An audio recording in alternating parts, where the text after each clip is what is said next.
তোমরা কি জানো আজ আমার জন্মতিথি, তবে এই বছর আমি সেটা পালন করছি না। বিলক্ষণ মহারাজ, এই কৃষ্ণপক্ষে আপনি জন্মেছিলেন, আর এই তিথিতে জন্ম নিলে সে রাজা হবেই। বিধাতাও এর খণ্ডন করতে পারবে না। সাধু সাধু। কিন্তু মহারাজ, আপনি এই বছর জন্মতিথি পালন করছেন না কেন? এর কি কোনো বিশেষ কারণ আছে?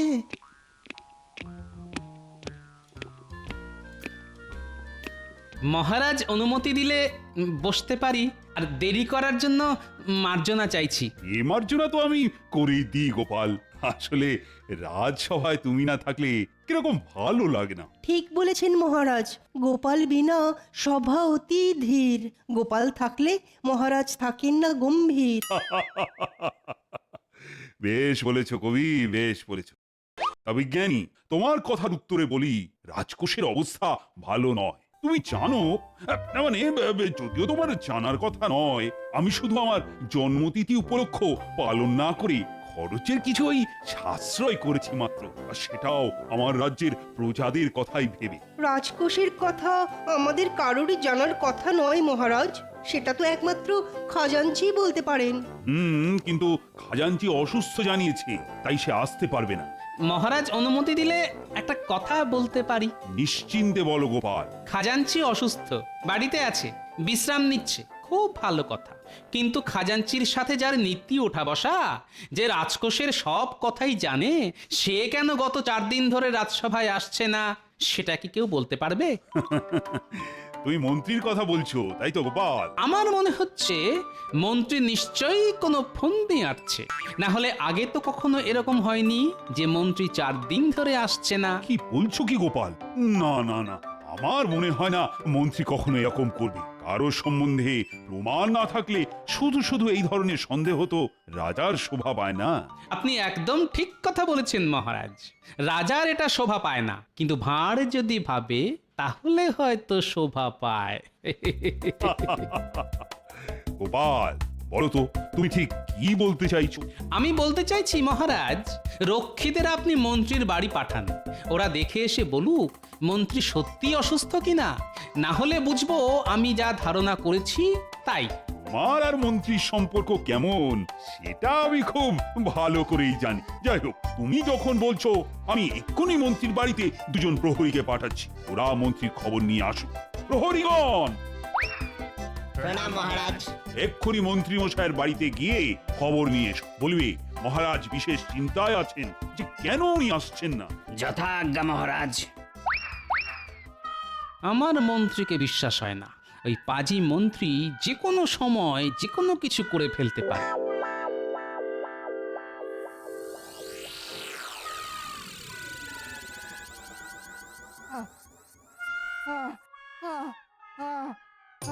ওরে বাবারে, ওরে ওরে বাবারে, কি যন্ত্রণা! ও মা গো, ও গেলাম রে। কবে যে এই যন্ত্রণা শেষ হবে কে জানে। ও ও প্রণাম নেবেন মন্ত্রী মশাই, মহারাজ আমাদেরকে পাঠিয়েছেন আপনাকে দেখতে আসার জন্য। সে আমি বুঝতে পেরেছি। ও কদিন রাজসভায় যেতে পারিনি যে। ওরে বাবারে। মন্ত্রী মশাই, আপনার ঠিক কি হয়েছে? মানে মহারাজকে আপনার অবস্থাটা বলতে হবে, সেই কারণেই আমরা জানতে চাইছি। ফোঁড়া হয়েছে রে, ফোঁড়া, ভীষণ কষ্ট পাচ্ছি। ও আগে সেটা বুঝতে পারছি, কিন্তু আপনি উপর হয়ে শুয়ে আছেন কেন যদি বলেন? সোজা হয়ে শুতে পারছি না তাই। কিন্তু মন্ত্রী মশাই, আপনি সোজা হয়ে কেন শুতে পারছেন না? তোমরা দুজনেই আস্ত উজবুক, সেটা আমি জানি। তাও বলছি, আমি ফোঁড়ার যন্ত্রণায় উপর হয়ে শুয়ে আছি। ও, এখনো বুঝতে পারলাম না মন্ত্রী মশাই, ফোঁড়া আপনার ঠিক কোথায় হয়েছে? হতভাগা, সব জানতে হবে। আগে মহারাজের তো সেরকমই নির্দেশ। মহারাজকে গিয়ে বল আমার ফোঁড়ার যন্ত্রণা কমে গেলেই আমি রাজসভায় যাব। আশা করি 2-1 দিনের মধ্যেই। কিন্তু ফোঁড়া আপনার কোথায় হয়েছে সেটা বললেন না তো। ওরে হতভাগা, ও তোদের অত জেনে কি কাজ, হ্যাঁ? ও ও, বুঝতে পারছিস না উপুর হয়ে শুয়ে আছি যখন কোথায় আমার ফোড়া হয়েছে, হ্যাঁ? ওরে হতভাগা, মহারাজকে গিয়ে বল ফোড়া হয়েছে আমার পশ্চাৎ দেশে। আমি ভালো করে সোজা হয়ে শুতে পর্যন্ত পারছি না। ওরে বাবারে, ওরে বাবারে, কি যন্ত্রণা। ও ও, যা শিগগি যা। যথা আজ্ঞা মন্ত্রীমশাই। মহারাজ, আমরা দুজন মন্ত্রীমশাইয়ের বাড়ি গিয়েছিলাম, গিয়ে দেখি মন্ত্রীমশাই উপর হয়ে শুয়ে আছেন। হ্যাঁ, মন্ত্রী উল্টে পড়ে শুয়ে আছে, এ তো ঘোর অনর্থ। যে রাজ্যের মন্ত্রী উল্টো হয়ে শুয়ে থাকে সে রাজ্যের তো অমঙ্গল। যাই হোক, প্রহরী বলো বলো। মন্ত্রীমশাই যন্ত্রণায় কাতরাচ্ছিলেন। হ্যাঁ, মন্ত্রীর যন্ত্রণা? মন্ত্রীর কাছ তো মন্ত্রণা, তবে তার কিসের যন্ত্রণা? আগে মন্ত্রীর বিস্ফোরা হয়েছে, কিন্তু সেই যন্ত্রণায় মন্ত্রীমশাই খুবই অসহায়ের মতো শুয়ে আছেন। বিস্ফোরা? যে ফোড়ার গোড়ায় বিষ, যন্ত্রণা অহর্নিশ। কিন্তু মন্ত্রী উল্টো হয়ে শুয়েছিল কেন? আগে সেই কথা জিজ্ঞেস করাতে মন্ত্রীমশাই রেগে গেলেন। রেগে গেলেন? মহারাজ, এমন কোন জায়গা থাকতে পারে যেখানে ফোঁড়া হলে মানুষ রেগে যায়? পণ্ডিত, সেটা তুমি ভালো জানো। হ্যাঁ, তোমরা বলো তো প্রহরী। মন্ত্রীমশাই আমাদের বললেন, যা গিয়ে মহারাজকে বল আমার পশ্চাৎ দেশে ফোড়া হয়েছে। হে হে।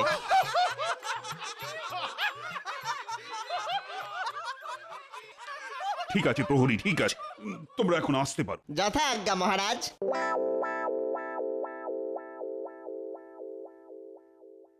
মহারাজ, মন্ত্রীর মনের সমস্ত বিষ এখন ফোঁড়া হয়ে বাইরে বেরিয়ে আসছে।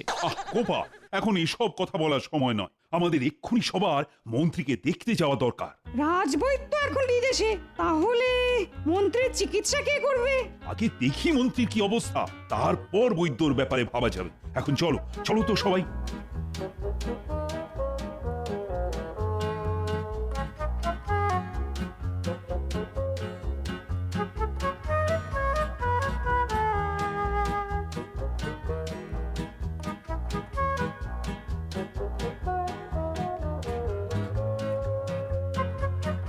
সেপাই, তোমরা ভেতরে গিয়ে মন্ত্রীকে খবর দাও, বলো মহারাজ দেখা করতে এসেছেন। যথা আজ্ঞা মহারাজ।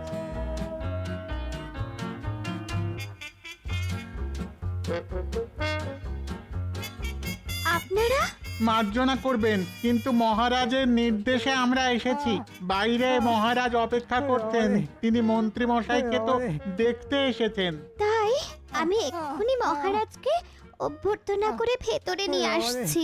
নাগিন্নি, তোমাকে যেতে হবে না, মহারাজ নিজে এসেছেন আমাকে দেখতে। আমি আমি নিজেই যাচ্ছি তাকে নিয়ে আসতে। কিন্তু তুমি কি পারবে? হ্যাঁ হ্যাঁ, নিশ্চয়ই পারবো। সেপাইরা, তোমরা গিয়ে মহারাজকে বলো আমি এক্ষুনি আসছি। গিন্নি, আমাকে আলগা করে একটু একটু সোজা করে দাও তো, সোজা করে দাও। দেখি। বাবারে, কি যন্ত্রণা, কি যন্ত্রণা। একভাবে শুয়েছিলাম তাতে এরকম, কিন্তু এখন দাঁড়াতে ঘোড়ার ব্যথার সাথে পা দুটো ঝিমঝিম করছে। থাক তাহলে, তোমাকে যেতে হবে না, ওদিকে মহারাজ অপেক্ষা করছেন। না না, আমি আমি পারবো, চিন্তা করো না, চিন্তা করো না।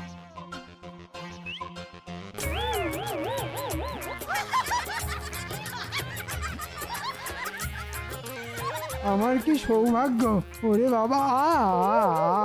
মহারাজ স্বয়ং আমার বাড়িতে পায়ের ধুলো দিয়েছেন। আসুন মহারাজ, আসুন আসুন মহারাজ। সে না হয় ঠিক আছে, কিন্তু তোমার এ কি অবস্থা? আহা, মন্ত্রীমশাই, আপনাকে দেখে বড় দুঃখ হচ্ছে, কিন্তু আমি দেখছি ফোঁড়ার কল্যাণে আপনি বেশ নাচতেও শিখে গেছেন। হায়, এটা আমি বুঝেছি স্পষ্ট। মন্ত্রীমশাইয়ের আজ বড় কষ্ট। ঠিক আছে ঠিক আছে, কিন্তু এখন বেশি কথা না বলাই ভালো। সত্যি মন্ত্রী, তোমাকে দেখে না আমার কষ্টই হচ্ছে, কিন্তু সমস্যা হলো রাজবৈদ্য তো এখন রাজ্যের বাইরে। হ্যাঁ, তিনি থাকলে কোনো সমস্যা ছিল না। রাজ্যতে কি বলতে পারবেন আমায় আর কতদিন এই যন্ত্রণা বয়ে বেড়াতে হবে? ফোঁড়ার যন্ত্রণা কবে কমবে এ তো আর গণনা করে বলা যায় না, তবে গণনায় দেখেছি আপনার শনি খারাপ। আজই তো শনিবার, বিষে বিষে বিষক্ষয় করতে হবে। ও গোপাল, তুই এক্ষুনি হাকিমকে খবর দাও। হাকিম এসে মন্ত্রীর ফোঁড়াটা কেটে দেবে। হ্যাঁ ওরে বাবা রে, মরে যাব, মরে যাব রে, মরে যাব। এছাড়া আর তো কোনো উপায় নেই যে মন্ত্রী।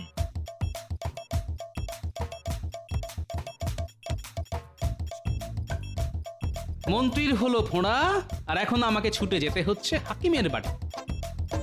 কিন্তু হাকিম কি বেঁচে আছে? বহুকাল আগে দেখেছিলাম, তখনই সে বুড়ো। এখন যদি সে বেঁচে না থাকে,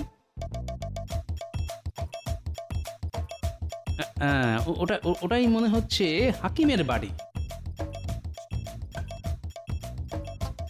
হাকিম সাহেব, হাকিম সাহেব বাড়ি আছেন? বলি, ও হাকিম সাহেব, বেঁচে আছেন? কে? কেমন আছেন হাকিম সাহেব? কে তুমি? চিনতে পারলাম না তো। আমি গোপাল, গোপাল ভাঁড়, মহারাজের বেতনকারা ভাঁড়। গোশাল?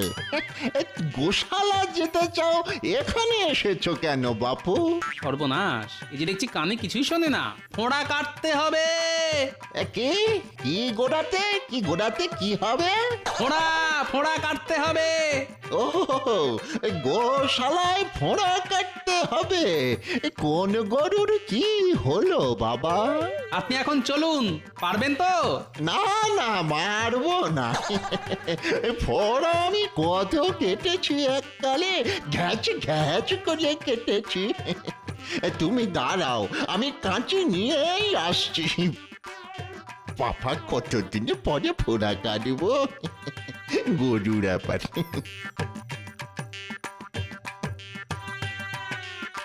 এই কাঁচি দিয়ে সব গরু ঘোড়ার ফোঁড়া কেটে দেওয়া যায়, একেবারে ঘ্যাচ ঘ্যাচ করে। এই বাড়িতে তোমার গরু আছে? গরু না, মানুষ, মানুষের ফোঁড়া। যার খুশি ফোঁড়া হোক, ফোঁড়া দেখলেই আমি কেটে দেব।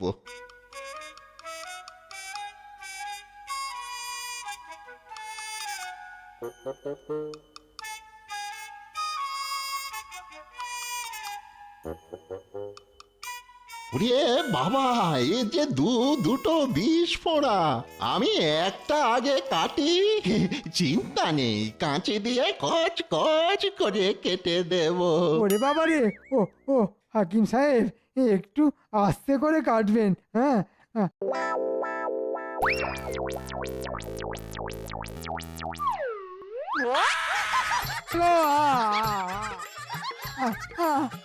বাবা গো, মেরে ফেললে গো। গোপাল, তুমি আর হাকিম খুঁজে পেলে না? ওরে বাবা রে, এই যে ফোঁড়া একেবারে ফালা ফালা করে দিয়েছি। না না, দূর হও, দূর হও এখান থেকে, দূর হও। এই যন্ত্রণা আমি আর সহ্য করতে পারবো না। ওরে বাবা রে, এই যাবে কিনা বলছি, যাবে কিনা বলছি, যাবে কিনা? না গেলে কিন্তু সেরেছে। এই যে মনে হচ্ছে হাকিমকে গলা টিপে মেরে দেবে। হাকিম সাহেব, চলুন। মা গো, ও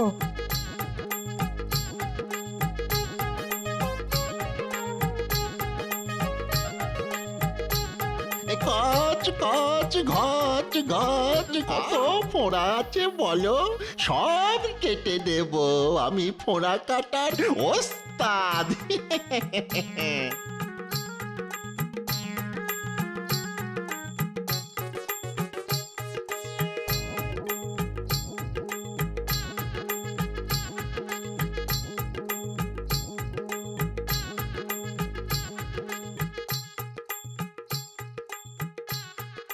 বলি, মন্ত্রী মশাইয়ের স্ত্রীর সঙ্গে দেখা হয়েছিল জানো?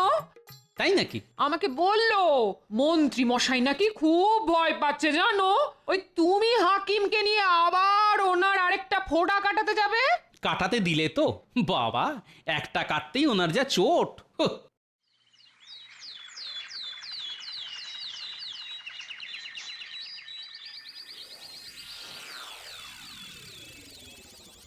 বলো গোপাল, বলো, খবর বলো। মহারাজ, আপনার কথা মতো আমি বুড়ো হাকিমকে নিয়ে গিয়েছিলাম মন্ত্রী মশাইয়ের বাড়ি। হাকিম একটা ফোঁড়া কেটেও দিয়েছে, কিন্তু আরেকটি ফোঁড়া মন্ত্রী মশাই কাটতে দেয়নি। সে কি তাহলে উপায়? মন্ত্রী মশাই যেরকম চিৎকার করছিলেন, তাতে মনে হচ্ছিল উনি হাকিমকে মেরেই ফেলবেন। সেনাপতি। আজ্ঞে মহারাজ। এক্ষুনি যাও মন্ত্রীর বাড়ি, দেখে এসো কেমন আছে মন্ত্রী। জি আজ্ঞে মহারাজ।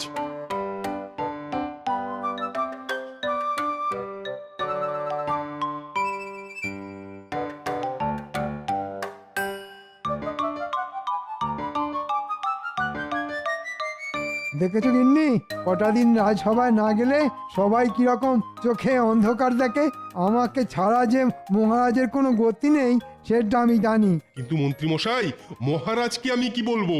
কি আর বলবে, আমার একটা ফোঁড়া কেটে দিয়েছে, আর একটা ফোঁড়া কাটার দরকার নেই।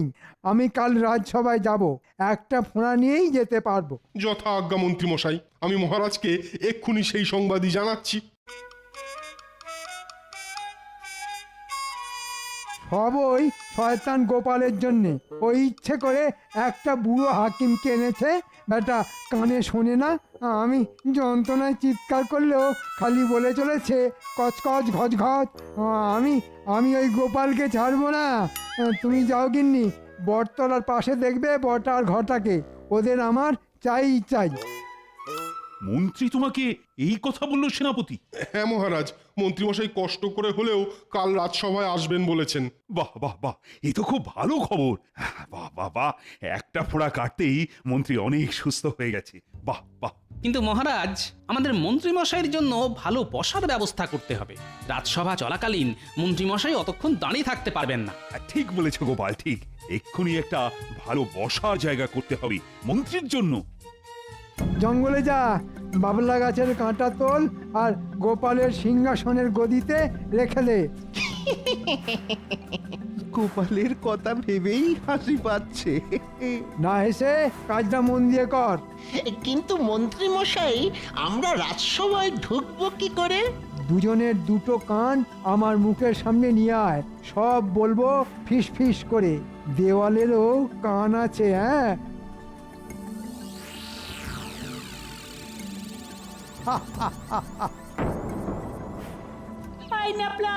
লেবুটা আমার দিকে ছড়, আমি ওটা লুফে নেব। স্কুলে লেবুটা ধরতে পারলি না?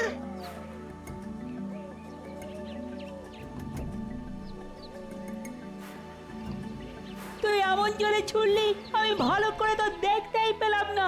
এখন এই জঙ্গলে কোথায় খুঁজবো?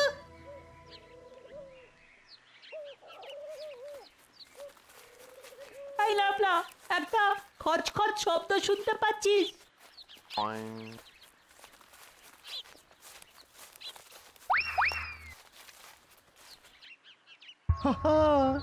প্রচুর কাঁটা। এ হলো বাবলা গাছের জঙ্গল। এই কাঁটা এবার গোপালের রাজসভার গদিতে ঢুকবে। কাল গোপাল রাজসভায় বসলেই যে কি হবে ভাবলেই কেমন একটা। মন্ত্রী মশাই জব্বর ফাঁদ পেতেছেন। বলিস কি রে, রাজসভায় আমার বসার গদিতে বটা আর ঘটা বাবলা কাটা ঢুকিয়ে দিচ্ছে? হ্যাঁ গো দাদু, আমরা নিজের কানে শুনে এসেছি। ওরা আজই ঢুকবে, এটা মন্ত্রী মশাই ওদের করতে বলেছে। আজ রাতের অন্ধকারে ওরা এটা করবে। দাদু, তার আগে যদি আমরা সবাই মিলে গিয়ে ওদের ধরে ফেলি। সেটা করাই যায়, কিন্তু যে এটা ওদের করতে বলেছে তাকে কিছু করা যাবে না। তোরা চিন্তা করিস না, ওদের বাবলা কাটা আমার গদিতে বসাতে দে।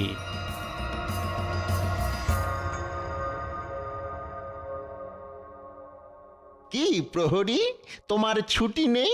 মন্ত্রী মশাই সুস্থ হয়ে গেছে বলে সবাই কিরকম আনন্দ করছে বাইরে দেখো।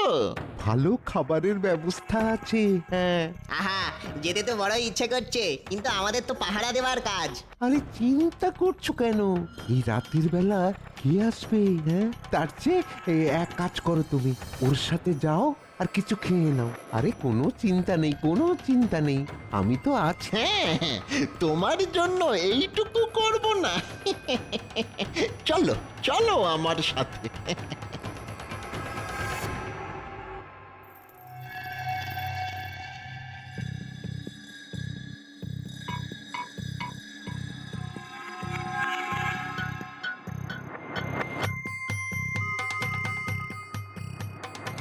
বাহ, এই যে মেঘ না চাইতেই জল, দরজাতে প্রহরীও নেই দেখছি।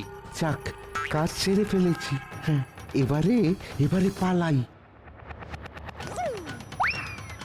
বুঝেছি, প্রহরীকে এরা কোনোভাবে হাত করেছে।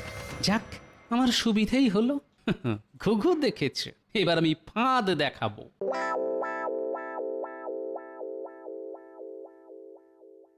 বাহ, মন্ত্রীর জন্য বেশ সুন্দর গদি, সুন্দর